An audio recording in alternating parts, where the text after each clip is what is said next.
उठून बोलू का असं? नाही बसून घ्या.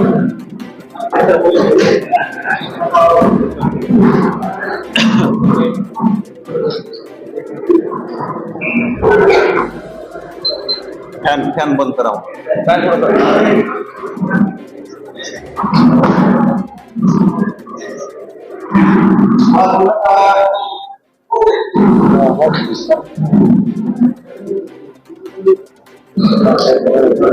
तो एक फॅन बंद करा ना.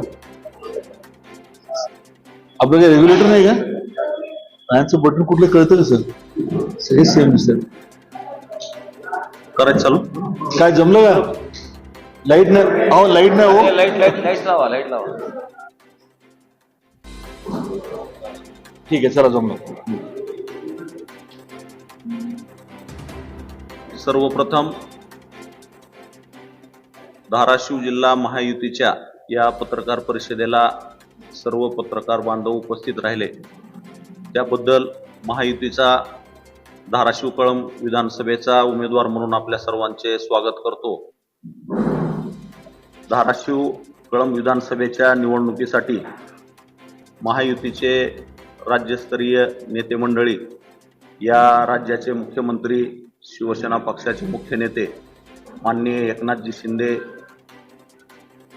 राज्याचे उपमुख्यमंत्री माननीय देवेंद्रजी फडणवीस आणि अजितदादा पवार व महायुतीच्या घटक पक्षातील मित्र पक्षातील सर्वच नेते मंडळींनी मला या निवडणुकीमध्ये महायुतीचा उमेदवार म्हणून या निवडणूक लढवण्याची आणि जनसेवेची संधी दिली त्याबद्दल सर्व नेते मंडळीचे आभार व्यक्त करतो.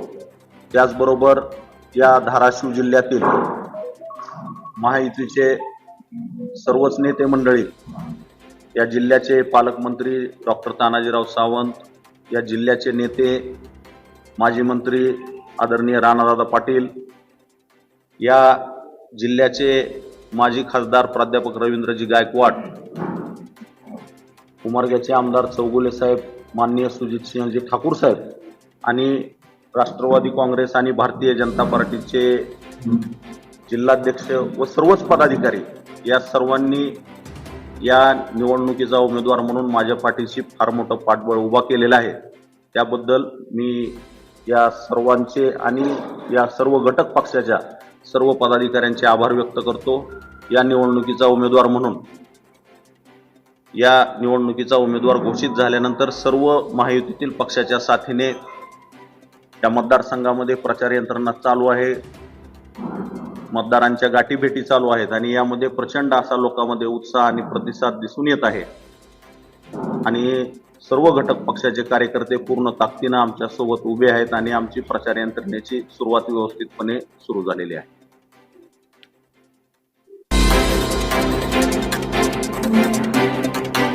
आजच्या पत्रकार परिषदेला आभार मानतो आणि आजच्या या पत्रकार परिषदेसाठी आपल्याला माहिती देण्यासाठी आजची खरं पत्रकार परिषद बोलवली आहे. मुख्यमंत्री एकनाथभाई शिंदे यांची नियोजित 8/11/2024 म्हणजे परवाच्या दिवशी साधारणतः दुपारी 3 वाजून साधारणतः 2 वाजताची वेळ मुख्यमंत्री एकनाथभाई शिंदे या ठिकाणी धाराशिवच्या जाहीर सभेसाठी येणार आहेत आणि आपल्या माहितीचे उमेदवार अजितदादा तिंगडे यांच्या प्रकारात जाहीर सभा होणार आहे. या माहिती देण्यासाठीच आजची पत्रकार परिषद आपल्या सर्वांना निमंत्रित केलेलं आहे. त्याचबरोबर पुढची माहिती सविस्तर आमचे नेते आदरणीय राणादादा आपल्याला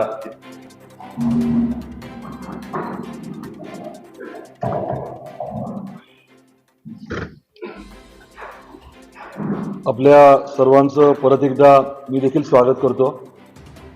धाराशिव जिल्ह्याच्या बाबतीमध्ये महायुती सरकारने गेल्या 2.5 वर्षामध्ये जे काम केलंय ते आपल्या समोर आणि आपल्या माध्यमातून धाराशिवच्या जनतेसमोर मांडण्याचा निर्णय आम्ही सर्वांनी एकत्रित येऊन घेतलेला आहे.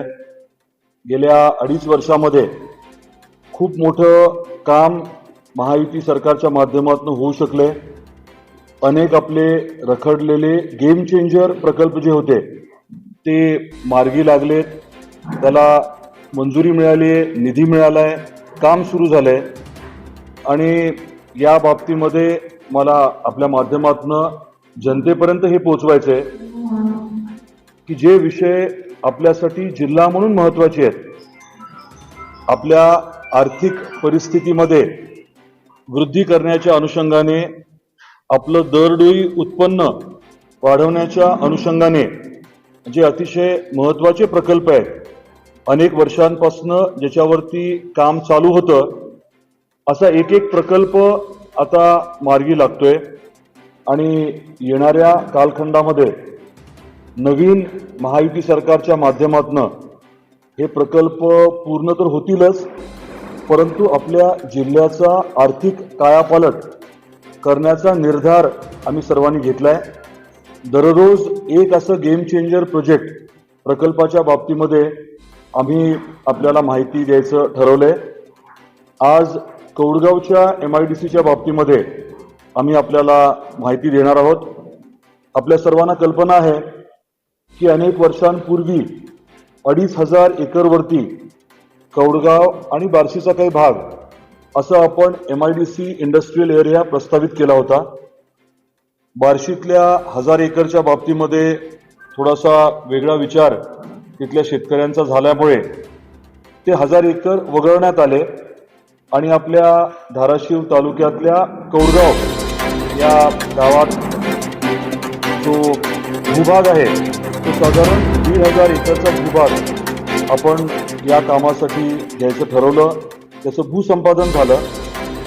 तिथे पहिला प्रकल्प जो कार्यान्वित झालाय तो 50 मेगावॉटचा 250 कोटी अंदाजे किमतीचा सोलरचा पॉवर प्रोजेक्ट आहे. सौर ऊर्जेवर आधारित वीज निर्मिती प्रकल्प जो महाजेनकोने सुरू केलेला आहे. हा प्रकल्प जो आहे त्याला मान्यता 2019 मध्ये देवेंद्रजी फडणवीस साहेब मुख्यमंत्री असताना आणि बावनकुळे साहेब हे ऊर्जा मंत्री असताना देण्यात आली. त्याचं काम पूर्ण होऊन तो प्रकल्प आता कार्यान्वित आहे हे मी आपल्याला आधीच सांगितलं. याच्या व्यतिरिक्त 2019 साली तत्कालीन मुख्यमंत्री आदरणीय देवेंद्रजी फडणवीस साहेबांनी महाजनादेश यात्रेच्या दरम्यान धाराशिवला आलेला असताना त्यांनी कौडगावला टेक्निकल टेक्सटाईल पार्क केला जाईल हे जाहीर केलं होतं. त्यांच्या सहकार्याने CEO MIDC यांना या प्रकल्पाचा अहवाल तयार करण्याच्या सूचना दिल्या होत्या आणि KPMG नावाची एक कन्सल्टन्सी फर्म आहे, मल्टीनॅशनल फर्म आहे, त्यांना ते काम देण्यात आलं होतं. त्या अनुषंगाने त्यांनी अहवाल जो आहे तो तयार केला. महायुतीचं सरकार परत आल्यानंतर हा प्रकल्प जो आहे तो पुढे नेण्याचं आम्ही सर्वांनी ठरवलं. त्याविषयी पुढाकार घेण्यात आला आणि विधानसभेमध्ये आपले आत्ताचे उद्योगमंत्री उदयजी सामंत यांनी जाहीर केलं की MIDCच्या माध्यमातूनच आता कौडगावला धाराशिवला टेक्निकल टेक्सटाईल पार्क होणार. त्या अनुषंगाने साधारण 100-125 कोटीचा पहिला मूलभूत सुविधांचा अहवाल तयार करण्यात आला. त्याला तत्वतः मान्यता देण्यात आली आणि 24 कोटीच्या रस्त्याच्या कामाची निविदा आता काढण्यात आलेली आहे. या प्रकल्पाच्या माध्यमातून आपलं उद्दिष्ट आहे की किमान 10,000 तरी रोजगार निर्मिती व्हावी, 10,000 मुलांना मुलींना इथे नोकरी उपलब्ध व्हावी या अनुषंगाने नियोजन आहे. वेगवेगळ्या कंपन्यांच्या बाबतीमध्ये वगैरे बोलणं चर्चा झालेली आहे. महत्त्वाचा याच्यातला मुद्दा असा आहे की आपल्याला अँकर युनिट आणायचं आहे आणि येणाऱ्या काळात महायुती सरकारच्या माध्यमातून इथे ज्या सवलती टेक्निकल टेक्सटाईल म्हणून पॉलिसी म्हणून जाहीर केलेल्या आहेत आणि त्याचबरोबरीने मराठवाड्यात ज्या सवलती दिल्या जातात त्याच्यामुळे स्वाभाविकपणे मोठे उद्योग इथे आकर्षित होणार आहेत. तर आपल्याला आज मला हे सांगायचं आहे, महायुतीच्या वतीने सांगायचं आहे की आपल्या धाराशिवची आर्थिक परिस्थिती, दरडोई उत्पन्न वाढवण्याच्या अनुषंगाने इथे उद्योग यावे यासाठी हे 1,500 एकरचं भूसंपादन करण्यात आलं. ती जागासुद्धा अशी आपण ठरवली जिथनं रिलायन्सची गॅसची लाईन चालली आहे. आपल्या उजनीवरनं येणारी पाण्याची जी पाईपलाईन आहे ती देखील या भागातनं आहे आणि त्याचबरोबरीने हाय टेन्शनची लाईन पण आहे. त्यामुळे वीज, गॅस आणि पाणी हे उपलब्ध होतंय. आता महायुती सरकारने समोरचा जो रस्ता आहे कौडगावकडनं जाणारा बार्शी धाराशिवचा, याचं काम देखील आता हाती घेतलंय, त्याची आपल्याला कल्पना आहे. तर मूलभूत सुविधा ज्या आहेत त्या उपलब्ध करून दिलेल्या आहेत आणि या कौडगावच्या MIDCच्या माध्यमातून टेक्निकल टेक्सटाईल्स हा जो नवीन आणि अतिशय महत्वाचा घटक आहे उद्योगातला, ज्याच्यामध्ये प्रचंड प्रमाणामध्ये आता इम्पोर्ट होतं. आपण बरंचसं टेक्निकल टेक्सटाईल आयात करतो. अनेक परदेशातल्या कंपन्या इथे उद्योग टाकायला तयार आहेत, कारण आयात केलेल्या मालावरती सध्या कर लागतो. तोच माल जर त्यांनी भारतात उत्पादित केला म्हणजे अगदी आपलं अस्थिरीकरणाचा शेततळ्याचा जो प्लास्टिक असतो ते प्लास्टिक असेल किंवा मल्चिंग पेपर असेल किंवा पॉलीहाऊसचे लागणारं प्लास्टिक असेल, बुलेट प्रूफ वेस्टमध्ये लागणारं केवलार असेल, असे अनेक मुद्दे आहेत ज्याला प्रचंड वाव आहे. आणि मी सांगितल्याप्रमाणे एका निर्णायक टप्प्यापर्यंत हा प्रकल्प आलेला आहे आणि पुढच्या काळामध्ये इथे प्रत्यक्षात उद्योग आणून मोठ्या प्रमाणात रोजगार निर्मितीचं आमचं उद्दिष्ट आहे. आपले काही प्रश्न असतील तर आपण कृपया विचारावे. रोज एका महत्वाच्या प्रकल्पावर जिथे निर्णायक काम महायुती सरकारने गेल्या 2.5 वर्षात केलंय त्याची माहिती अगदी डिटेलमध्ये आपल्याला देण्याचं आम्ही ठरवलंय, जेणेकरून विकासावर बोलू ही जी आमची संकल्पना आहे आपल्या जिल्ह्याच्या बाबतीमध्ये महायुती म्हणून ती पुढे नेण्याचं आम्ही निश्चित केलेलं आहे. आपले काही प्रश्न असतील कृपया विचारावे आपण.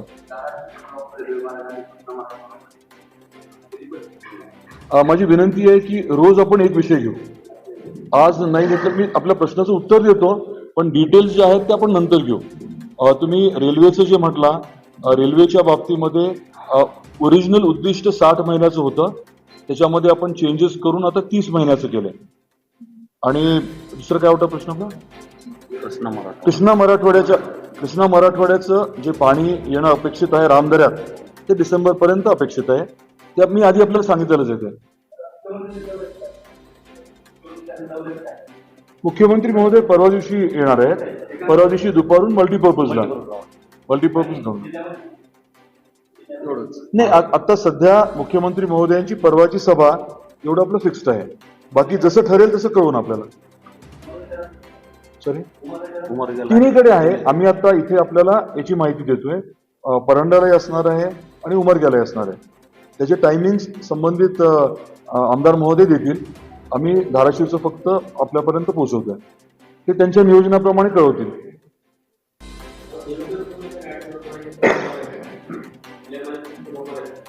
आता विनंती आम्ही वेगवेगळी केलेली आहे. कोणाला काय स्लॉट मिळेल मला अजून नाही कल्पना, पण कन्फर्मेशन आलं की लगेच आपल्याला कळवू आम्ही.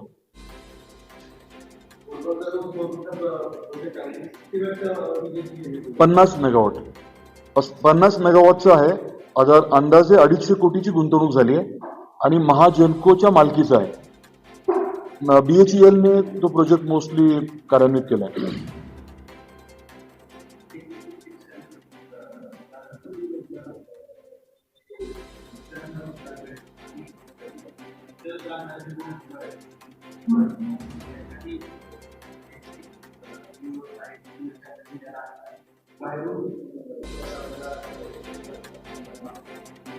टेक्निकल टेक्सटाईल मध्ये 3 प्रकार असतात.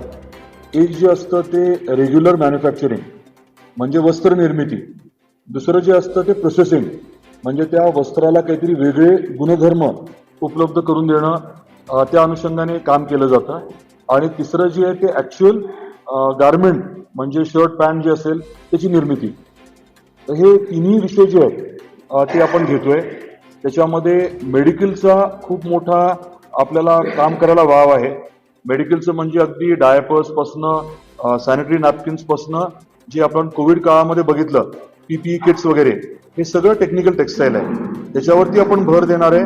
आणि डिफेन्स रिलेटेड पण काही विषय आहेत.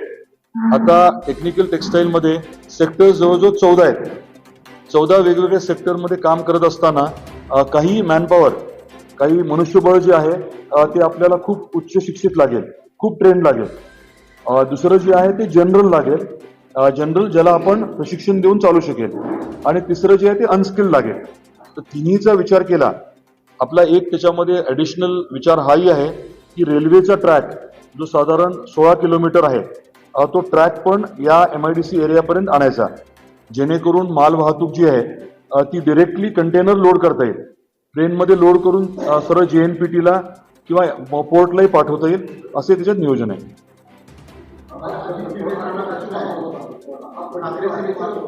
हे कसं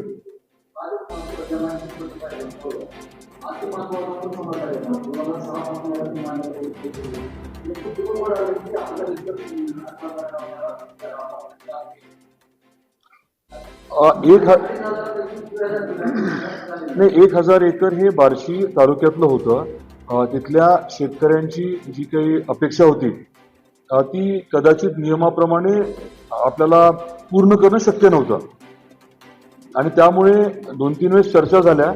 त्याच्यामधनं योग्य मार्ग निघाला नाही, आणि आपल्याला कुठली जबरदस्ती वगैरे करायची नव्हती, त्यामुळे तो विषय आपण सोडला. एक सेकंड, आपण कधी विचारतो?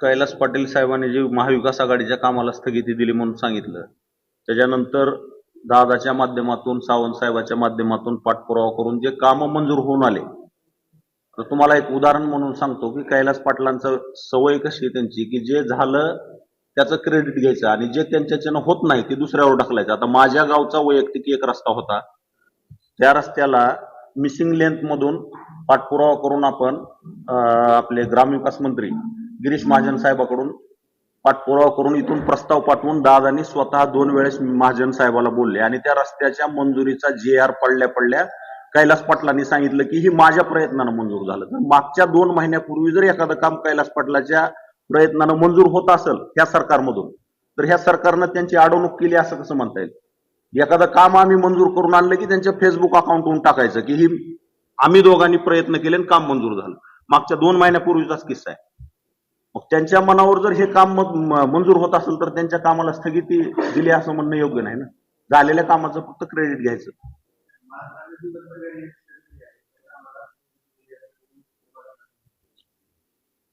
माझी एक विनंती आहे, काय होते आपल्या प्रेसचं फ्लेवर दुसरीकडे चाललंय.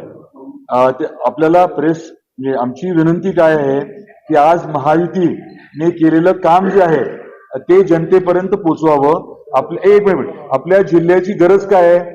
आपल्या जिल्ह्याची गरज शाश्वत पाणी आहे. आपल्या जिल्ह्याची गरज काय आहे? रोजगार निर्मिती आहे. कुरघोड्या जे करायच्या, कुरघोड्या करणं आणि त्याच्यातच आपण सगळ्यांनी आनंद मानणं, याच्या थोडस पलीकडे आपण जावं ही आपल्या सर्वांना विनंती आहे आमची. वेगळे सर वेगळी प्रेस घेतील ना.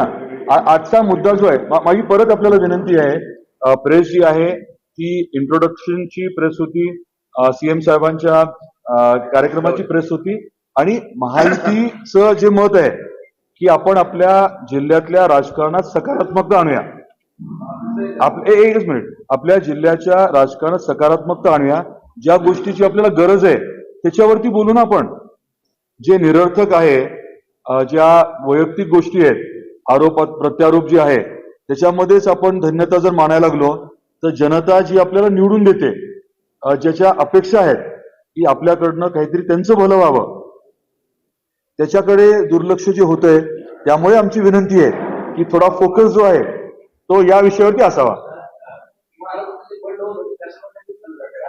काय म्हटलं?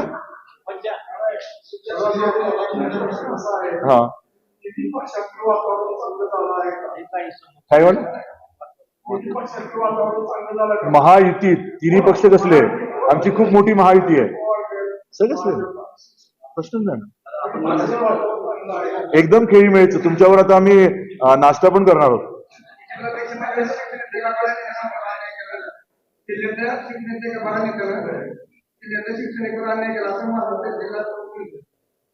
बोललो मी ह्या विषयावर, बोलूया आपल्याला. नाही, हे मुद्दे जे आहेत ना, आपण ह्यांना कधी भेटू शकता? सगळे तुमची इच्छा असेल त्याच्यावरती सेपरेट पत्र सेपरेट घेऊ. सेपरेट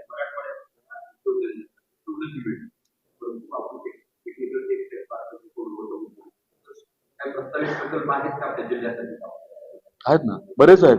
बरेच नाही, माझी विनंती काय आहे की आम्ही एकदम आज सांगण्यापेक्षा रोज एक एक घेऊ ना. नाही, उद्योगाच्या बाबतीत सुद्धा काही इतर प्रकल्प आहेत ज्याच्या बाबतीत आपण भरीव काम केलंय. म्हणजे आता एक कौडगावचं जसं एक गेम चेंजर प्रोजेक्ट आहे, तसे आपले इतरही गेम चेंजर प्रोजेक्ट्स आहेत. एकापेक्षा जास्त आहेत MIDC. जे काम झालंय ते आपल्या समोर आम्ही मांडू ना. आणि नक्कीच एकापेक्षा जास्त आहे आणि वेगवेगळ्या भागात आहे. असं नाही की सगळंच मर्यादित 1 किंवा 2 तालुक्यात आहे. आम्ही सगळीकडेच करायचा प्रयत्न करतोय.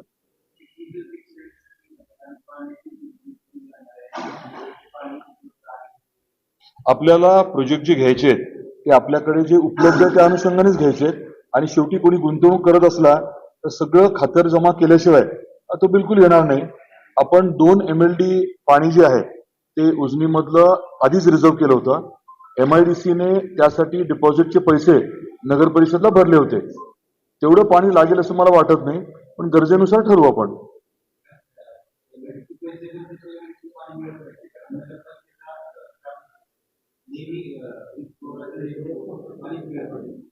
त्याच्याबद्दल आपण इंडिपेंडेंटली बोलू, परंतु धाराशिवची पाणी पुरवठ्याची जी योजना आहे त्याच्यामध्ये आम्ही खूप जाणीवपूर्वक वेगळं नियोजन केलंय. येणाऱ्या काळामध्ये ते आम्ही सांगू आपल्याला. खूप विचारपूर्वक केलंय. जे आमचं मूळ उद्दिष्ट आहे की धाराशिव शहरामध्ये दररोज पाणी मिळावं आणि 24/7 मिळावं, त्या अनुषंगाने आम्ही आपल्याला सगळ्या डिटेल देऊ.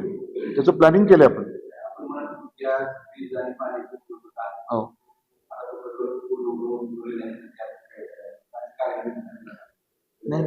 नाही चालू आहे ना तो प्रोजेक्ट. नाही, मी परत एकदा रिपीट करतो. ती जी जागा आहे कौडगावची, तिथनं 3 महत्वाच्या गोष्टी चालल्यात. एक म्हणजे उजनीवरनं येणारं पाण्याची पाईपलाईन, दुसरं म्हणजे रिलायन्सची गॅसची पाईपलाईन. प्रोजेक्ट नाही, गॅसची पाईपलाईन जी चालली ना, चालू. परत रिपीट करतो, गॅसची पाईपलाईन जी धाराशिववरनं बार्शीला चालली आहे, ती पाईपलाईन वाहिनी जी आहे ती आपल्या एरियामधनं चालली आहे. म्हणजे आपल्याला उद्या जर गॅस पाहिजे असेल तर त्यांच्याशी चर्चा करून तिथल्या तिथे उपलब्ध होईल. आणि तिसरा मुद्दा आहे तो हाय टेन्शन लाईन, उच्च दाबाची विजेची लाईन जी आहे, टॉवर लाईन, ती चालली आहे. असा विषय होता.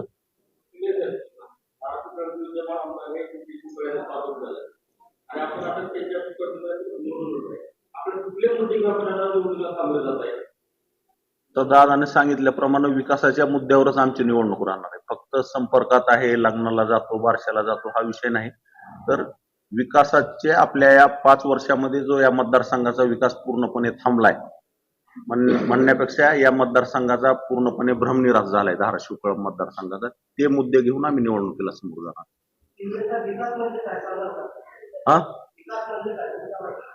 विकास आणि विकास म्हणजे काय की आपल्या ह्या धाराशिव मतदारसंघामध्ये एखादा मोठा कुठला प्रोजेक्ट ह्या 5 वर्षात आला का हे तुम्ही सांगा. अगर आज धाराशिव शहराची रस्त्याची काय अवस्था झाली, तुम्ही कळंब तालुक्यात या, कळंब तालुक्यातले जे गावाला जोडणारे रस्ते त्या रस्त्याची काय अवस्था आहे.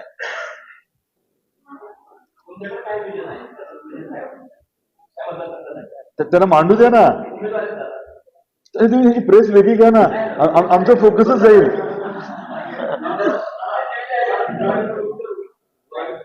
काय म्हटलं? नाही, ऐका ना प्लीज. मी नेहमी नॉर्मली एवढं प्लीज प्लीज म्हणत नाही. एकच आहे,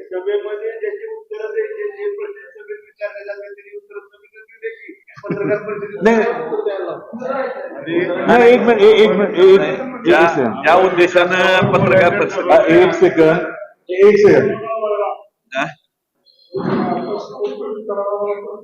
नाही कळमलं नाही हो. नाही आपण काय करू शकतो या बाबतीत वेगळी प्रेस घेऊन आपण उद्या ठेवू. तुम्ही उद्या जर शेड्यूल करायची असेल तर आपल्या उमेदवारांची उद्या आपण वेगळी प्रेस घेऊ. आज म्हणजे माझी परत एकदा आपल्याला विनंती आहे. काय व्हायला लागलंय, आपल्या जिल्ह्यामध्ये आपण फोकस लूज करतोय. जनतेला आदरणीय आपले जे सन्माननीय मतदार आहेत त्यांना काय पाहिजे हे राहते बाजूला, आणि आपण वेगळंच त्यांना देतोय. आणि सवंग लोकप्रियतेसाठी कोणी काही बोलतं आणि ती हेडलाईन होते.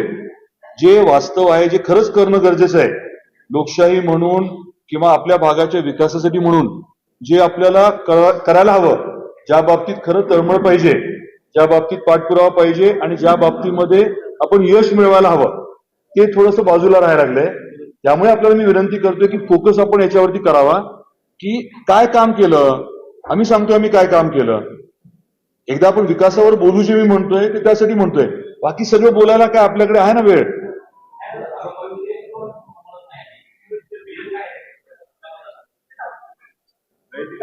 नाही, आजची प्राथमिक पत्रकार परिषद फक्त माझ्या परिचयाची होती आणि मी या मतदारसंघात काय करावं लागेल काय नाही, या मतदारसंघातल्या कुठल्या अडचणीत, त्या गोष्टीवर सध्या मी म्हणजे लोकांकडून हे घ्यायला लागलोय आणि ती तयारी करून तुम्ही म्हणला तर मी आज दिवसभरात त्याची पूर्ण ही करून तुमच्या पुढे मांडेल. मी आज फक्त माझा इथं परिचय करून देण्यासाठी आलोय. उगं माझ्याकडे काय विजन आहे म्हणल्यावर मी जर उद्या म्हणलं मी कळमला विमानतळ मंजूर करेल तर ह्याच्यात काय अर्थ नाही आणि ते त्यांच्यात आणि आमच्यात काय फरक नाही. उगं काहीतरी सवंग लोकप्रियतेसाठी बोलणार नाही. माझ्याच्यानं जे होईल आणि ज्या गोष्टीची मूलभूत गोष्टीची गरज आहे ह्या मतदारसंघात त्या गोष्टीसाठी मी लोकांकडून आमच्या जवळच्या आणि काही जे ह्याच्यामध्ये जाणकार आहेत त्यांच्याकडून माहिती घ्यायलो की आपण जे करू शकतो. म्हणजे थोडक्यात आपला जाहीरनामा काय असेल त्याची माझी तयारी झाल्यावर मी बोलल ना तुम्हाला.